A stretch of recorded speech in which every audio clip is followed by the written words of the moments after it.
This is Podco Media Networks. On episode 151 of Confessions of a Marketer, being a mindful marketer.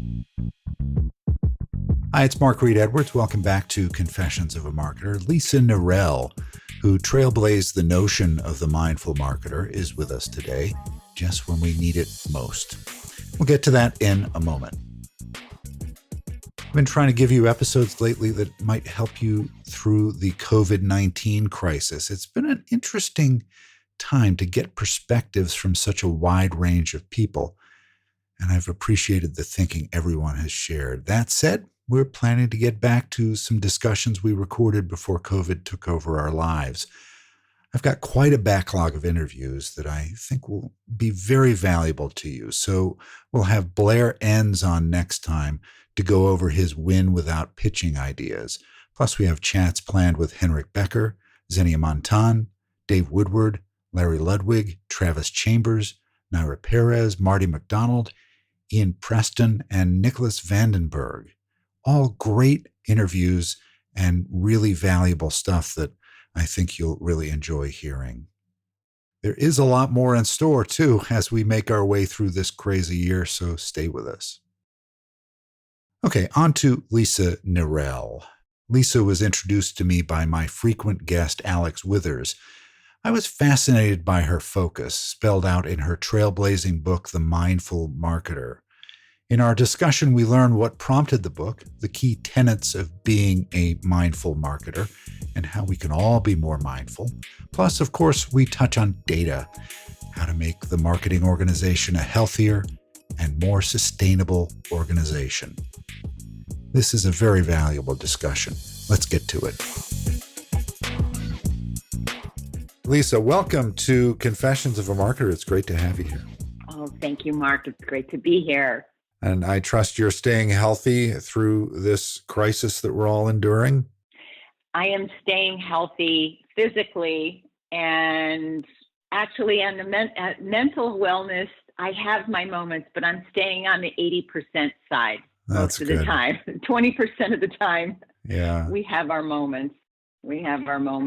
I think that's about all we can hope for these days. Yes. So Lisa, can you share your background and what you're focused on? Yes. Well, my company is Energize Growth, and I help CMOs, marketing leaders, and CEOs accelerate growth and marketing innovation. And it really started to come together about 8 years ago when I was sitting across the table from a very seasoned CMO who said, Lisa, I have never felt so isolated and so alone. And I said, well, tell me more. And he said, well, my CEO expects me to be a revenue leader, a customer experience expert, a marketing technology stack expert, and a traditional marketer all in one. Yeah. And I am not prepared. And I feel like I'm on this journey by myself. And that's when I realized it wasn't just about being a great advisor to my clients. It was also about being more like a person who could be the architect of private professional communities of learners and leaders. So here I am 8 years later, not only guiding and building peers and peer groups where they can share, innovate, solve problems confidentially, but also able to reach people and marketers across the globe through my work with LinkedIn Learning and now the Marshall Goldsmith 100 Coaches Program. And a few books later and many hundreds of articles later, I'm just very honored to watch these leaders really contribute to the growth of their organizations and, more importantly, lead healthier, more fulfilling lives. Yeah. You were introduced to me by a friend of the podcast, Alex Withers, who has been on the podcast a few times, and he spoke so highly of you, I knew I had to have you on. Thank you. I'm honored. He's another example of a client that inspires me to do the work that I do every day. Yeah. And those kinds of personal connections can really be so valuable, especially at a time like we're in now with COVID-19. Having those connections to professionally and personally can take care of that 20% you were talking about, right? Where you feel good 80% of the time and 20% of the time you don't. And when you have those personal connections, that can get you through that 20%. It absolutely does. We're seeing a strong retention of our members right now. We have new members joining the community, looking for those connections. And boy, in this time of social distancing and a time of such uncertainty, connection is all that really matters. Yeah. The rest, when we're together, we can figure it out. I feel like social distancing is a misnomer. It should be personal distancing. You want to keep close socially, but personally, you want to be 6 feet apart. Yes, it is. It's one of those memes that has really taken the world by storm. Yeah. I'm not saying I'm a fan of it either, but it is something that seems to be helping to move us towards flattening the curve a little bit faster. Definitely. So you wrote a book that trailblazed an area we all think more about these days, The Mindful Marketer. Can you tell me what prompted the book and what the key tenets of it are? Yes, I was working with my book coach, Mark Levy, who's also somebody I hope you will interview sometime. Mark Levy, he is a genius when it comes to innovation, and his book is Accidental Genius. And Mark and I were talking, and I was putting together my next book proposal. And I have to give him credit for helping to extricate this concept from me through a series of very fun and somewhat disparate interviews to figure out what makes me tick. Yeah. What it did is it allowed me to demonstrate the differences between traditional marketing and mindful marketing. And mindful marketing, as I define it in my book, The Mindful Marketer, is demonstrating present moment awareness and discernment for not only your clients, your customers, your stakeholders, but also for yourself, and being able to be more focused, more present, and again, to be able to live a more fulfilled life as a result. It's a book that outlines for my readers some of the things that cause us to make poor decisions, to feel scattered, to feel overly committed, and how can we tackle those symptoms and be more present for all of our stakeholders, whether that's family, friends, or the people we serve within our organizations. So I take people through a series of, I wrote this book very differently than my previous book, Mark, in that the chapters are, I call them Twitter-sized chapters, which look at some of the causes of this mindlessness that we see in our society and how it affects our stakeholders, ranging from our VP of sales, our CEO, the board of directors, customer experience, and other people within our organizations. And what are some of the common mindfulness principles we can use on a daily basis when interacting with these individuals? And then what is the future of mindfulness in the workplace?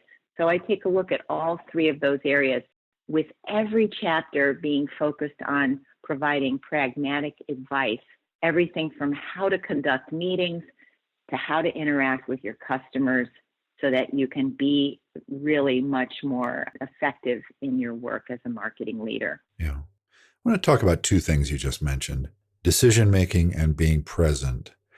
And there is a lot of science around decision-making, but at the end of the day, it's kind of an art, isn't it? And knowing when to make the right decision, how to make it.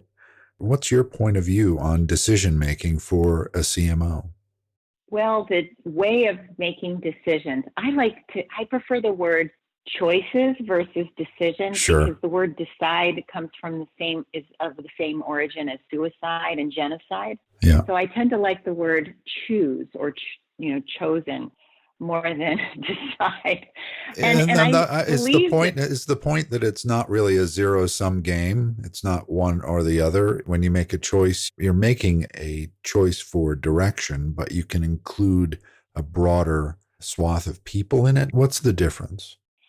Well, to me, one of my mentors, Alan Weiss, says language controls discussion, discussion controls relationships, and relationships control the business.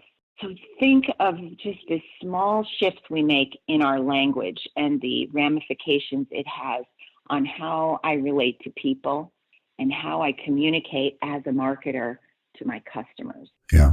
So I have an entire scale within my book that looks at, and it's an energy scale that looks at the different types of words that we use and the way it actually either creates positive energy for our audience or it strips energy away. And it's all derived from some of the work that was written in a book called Power versus Force, which to me is a seminal book that analyzes through over 50 years of study the differences in, the language that we use and how it shapes our thoughts and our actions. So it's an amazing book. No one has read that book by Dr. David Hawkins. It's really powerful. And a lot of what I talk about in my book is not only based on the more than 10,000 studies conducted on the benefits of mindfulness, but also on some incredible work of Dr. David Hawkins. Yeah, I'll make sure that's in the show notes. Great. So being present is a struggle, isn't it? Being there in the moment is a struggle for people. How can we get over that? Often we're thinking of the next meeting or the next thing we need to do rather than being there and present. And that can go for, your private life. When you're around your family, often your mind is wandering to work. How can one be present in one's life? Well, this is something that I deal with every day in my own life. So all I do is I share with people what I've witnessed in my own life and how I've dealt with it.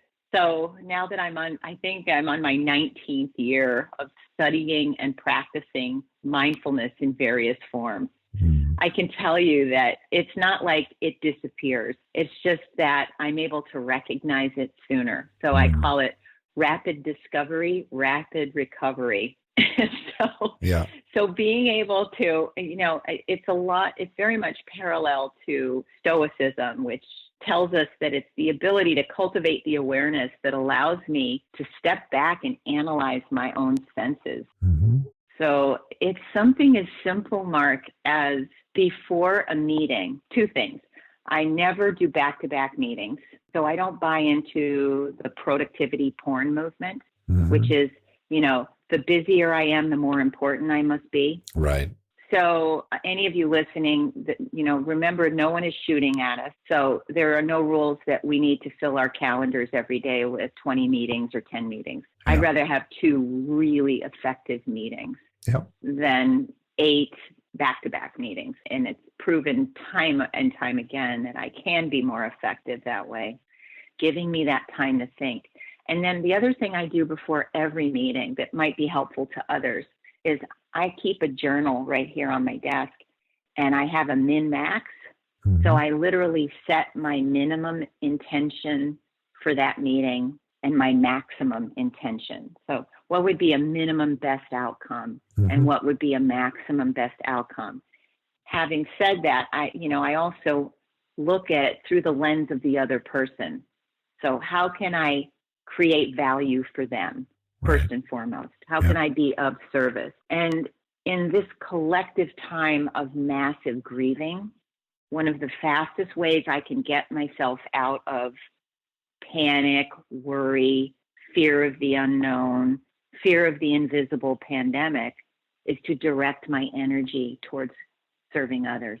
Yeah. So whether that's through volunteering, giving blood, which is very necessary right now, or reaching out and scheduling time with my clients and asking them those questions can be really, it just immediately removes a huge amount of that fear, worry, and doubt that is keeping me from being present. Yeah. It requires looking beyond yourself, which, especially in a time of crisis, can be a real challenge for some people, for all people. I would think. It is for me and it is for my clients. I mean, I spoke with a client recently, a CEO, and they struggle with being present because they spend so much time at work focusing on their identity as a CEO. Right. This is only true for people. I can only speak for people in Western society. I can't speak for people perhaps in Buddhist culture or in other cultures. But how many people have you run across whose identity is completely wrapped around what their job title says on their business cards? Yeah. Yeah. And the CEO was such a brilliant, shining example of what happens when our identity is 99% about our job. This person was confronted when their college children came back to the home and had to self-quarantine for 2 weeks because they chose to go to Florida on spring break. And this CEO said to me, all of a sudden, I am confronted with the fact that I'm a parent and I love my children and I am really afraid for my children. My parent gene is kicking in into overdrive. And all this work detail of being a CEO seems so much less important. And then they broke down and cried. I said, allow your identity to step in here and be that parent that you love being, because you have been ignoring it for years and being focused on the productive CEO who's going to take care of their employees and their clients. And and this was giving them time to step aside from that. Yeah. So as painful as it may be for them, it's also a reawakening. A catharsis. Completely. Yeah. That's interesting, because we're all people, right?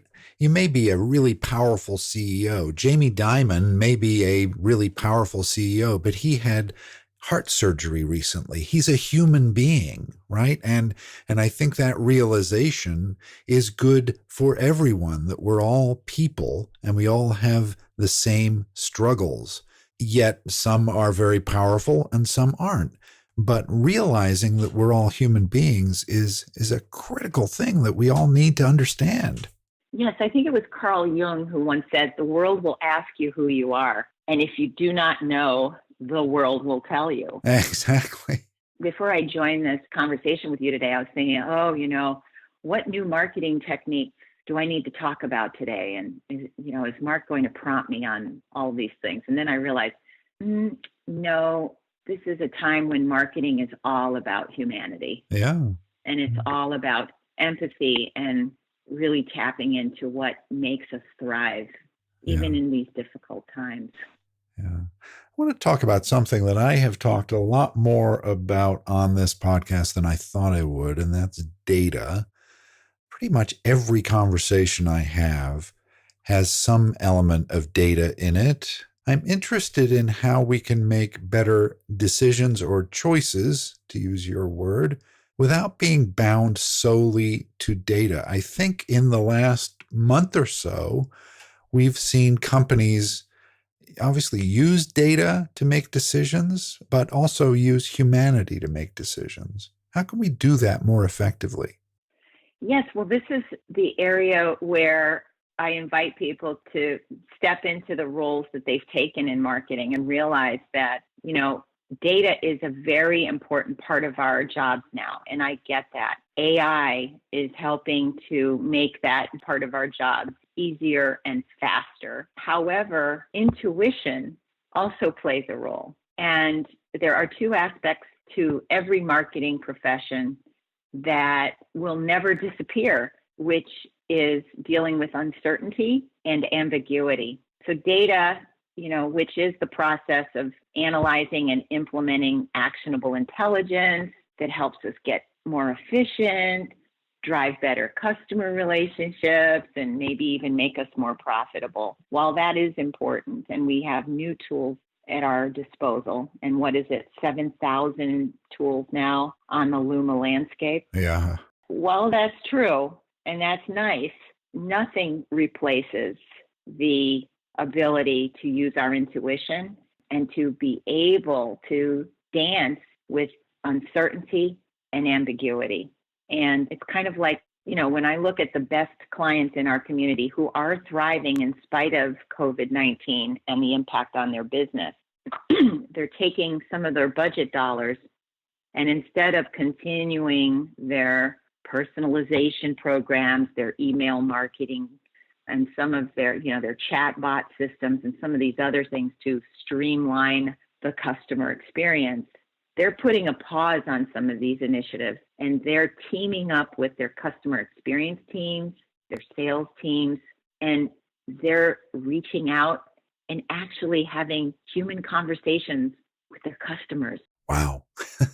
And I know, what a concept, right? Right. So I'm really so proud of them. And I just wrote a piece on this on my blog, and you can go to lisanirell.com/blog if you want to read it.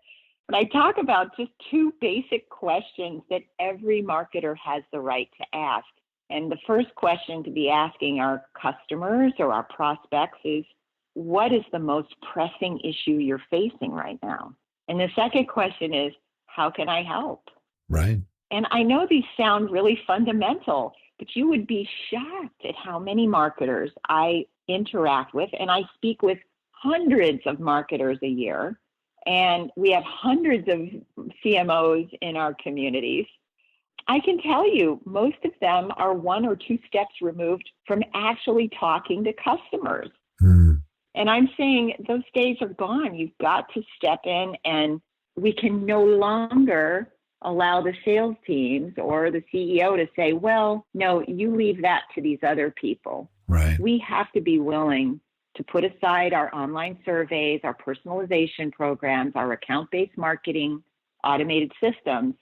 Oh, I can hear the MarTech companies wagging their fingers at me right now. Right. I am a contrarian. And I'm saying, just please put those aside for a moment and reach out and schedule some Zoom chats with those customers and give them the space and the time to tell you their responses. Yeah. And you would be shocked at how powerful that could be. It's a great way of connecting with people, right? And often in marketing, we create personas and we create these kinds of straw men that we think about, and we don't really actually connect to the actual people. That's right. You remember 3 weeks ago when we got just barraged in our inboxes by credit card providers, retailers, mortgage companies saying it's like they all took the same cookie cutter email and borrowed it from one another and said, hi, we feel awful. We're here for you. Yeah. And I thought, no, you're not. Yeah. If you were here for me, my mortgage banker would be contacting me and checking in. And how are you doing? Do you know about our relief programs? What can we do? What do you need right now? Yeah. But instead, I was put on hold for 45 minutes by Wells Fargo. Sure. Yeah. They all felt, to me, I was talking with someone the other day about those kinds of emails. They felt like compliance emails, like the kind of email you get when a company has had some kind of security breach. They didn't feel genuine. They felt very legalistic. Some of them have been pretty good, but for the most part, they were the same email over and over again. Yes. And, are there any airlines out there listening to this podcast? Because I would be curious, why would you send me an email saying we're doing the best job we can to clean our airplanes and sanitize them? Previously, we didn't. Yeah. So does that mean like before you never really did and you were just kidding? That's like me saying to my clients, I want to let you know that I show up at work and I'm here for you every day. Yeah. Well, that's kind of what we expect from you. Yeah. We call that table stakes, right? Yeah. So, are you going to take this moment to really create new opportunities to be of even higher value to your customers? Or are you going to just say it's business as usual? Yeah. Well, I even the best airline is lousy, right? So that even when you're in first class, you're in a dirty environment. And I think that just kind of acknowledged that, yeah, we know our airplanes are crap most of the time, but now we're going to clean them. I hate to laugh. I mean, I don't want to see any industry go by the wayside. I don't wish that on anybody, and No, I of course don't wish not. it on the hundreds of thousands of employees that are affected. And my heart does go out to them. And what a moment in our history to really put on our innovation hats Yeah. and say, all right, what can we do to create a new and improved experience for our stakeholders? Yeah. It's at times like these, dot, dot, dot, right? That's what everyone says, but then does that actually happen? Do you actually change your way of doing business, or do you just pretend to? That's the point. And that's why, the root of those emails we were just discussing, is that real, or is it because you feel like you have to do it, that you have to send this email? Or are you really going to become a human-centered company? We'll know at some point within the next 6 months or a year whether those companies are really transforming themselves. That's right. And I see a scale in front of me right now of, on one end of the scale, we have marketers who are order takers, who are just told by the CEO, go update our landing pages and our website, or go get an email out about this. And then we have growth champions on the other end of the spectrum, the ones who are asking these questions and are curious. How can we create new experiences? What are we courageous enough to jettison because Right. it's no longer working? And who do we need to be in this new era? And those are the tough questions that growth champions are willing to ask. And even if it means they might need to fire themselves because they're no longer contributing value or breakthroughs within their organizations. These are the tough questions right now, Mark. Yeah. To wrap up, I want to talk about marketing organizations. And I want to ask you something actually that I hadn't thought of until just now. And that is the work from home that we're seeing now has been a trend for, well, since the internet really started to take hold. So let's say the last 20 years, that working from home has become more practical. There used to be a term called telecommuting back in the 80s and 90s, but now you can actually work from home. I started my own business a decade ago, and I've always worked in my house, and I can do that because there's ample bandwidth and all that. And now there are even more tools than there were when I started my business. But there was a trend with some companies, IBM specifically, a couple of years ago, decided we want everybody to come into the office. And right? I'm sorry. And, I don't mean to laugh. yeah, but it's ludicrous, right?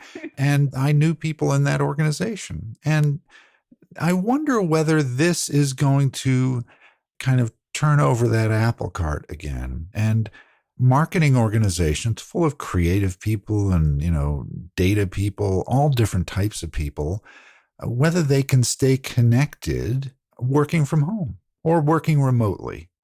Do we need the big office still for any organization, marketing organization, part of it?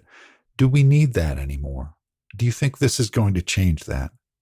I've been working from home for 22 years, Mark. Yeah. It's phenomenal what I've learned in that process and how I was able to embrace certain tools and software productivity systems early on when I started Energized Growth. And so I am a huge fan. At the same time, the first thing I look at is what kind of culture do the executive teams want to create? In the event where they create a culture of seasoned people who have demonstrated success in being self-disciplined, being able to meet objectives without constant supervision, I think the work from home model can be amazing. And on the other hand, if they are hiring and recruiting people who might be new to the workforce, who don't yet have a work ethic, a work rhythm in place to be effective, having some more frequent supervision until they build those muscles is important. Number one, there is no one size fits all. And number two, there might be situations where they need to be with their fellow peers. The question is, would their customers really care that their office is a Class A property with high-end furniture, paneled walls, and, $5,000 office chairs. I don't think so. I mean, I just don't think that customers care. My financial services firm, my financial advisors are here in Northern Virginia. And, I have no idea why they have this big, expensive office. I don't care whether would you do that or have something similar to a company that's like WeWork. Yeah. And I don't even like using WeWork as an example. I know they're having tough, they're almost, a shadow of their former selves at this point. However, I don't see a need to have space that impresses your customers or, has 75 different amenities for your employees so that they can have massages and gourmet meals. I mean, I just don't know if that's going to be needed when now we're looking at things like cloud restaurants and food trucks beginning to dominate the culinary landscape in this new reality. So I think there's going to be a hybrid of some sort that we'll see emerge. But I tell you, I don't think I'd want to be a salesperson selling extremely high-end commercial real estate right now. Yeah, I can't imagine what that's like. I mean, just selling real estate itself is a challenge these days, but selling a 300,000 square foot office building would be a big challenge. Yes, and I also, one thing just to kind of get your thoughts going, if you're listening to this and wondering, what is the model that would work for me? You can always assess your own effectiveness as a mindful marketer. If you think you want to try on mindfulness in your daily life, I invite people that can go to my website. I have a free quiz there. It's called the Mindful Marketing Quiz or the Mindful Marketing Meter. And people can take 3 to 5 minutes and take this quiz and see where am I being intentional in how I design my work environment and design my marketing initiatives, and where might I try on some new approaches. Yeah. So people can go to themindfulmarketer.com /bonus and get some free learning resources there. That's wonderful, Lisa. I can see why your clients value your counsel so much. This was a wonderful discussion we had, and I really appreciate you joining me. It's a privilege and a pleasure, Mark. And I want to wish everyone listening health and healing during this global grief of a pandemic. And I know we will all recover from it together. Thank you so much. All right, next time, Blair ends on how to win without pitching. Confessions of a Marketer is a trademark of Podco Media Networks, and this episode is copyright 2020. I'm Mark Reed Edwards. Stay healthy and see you next time.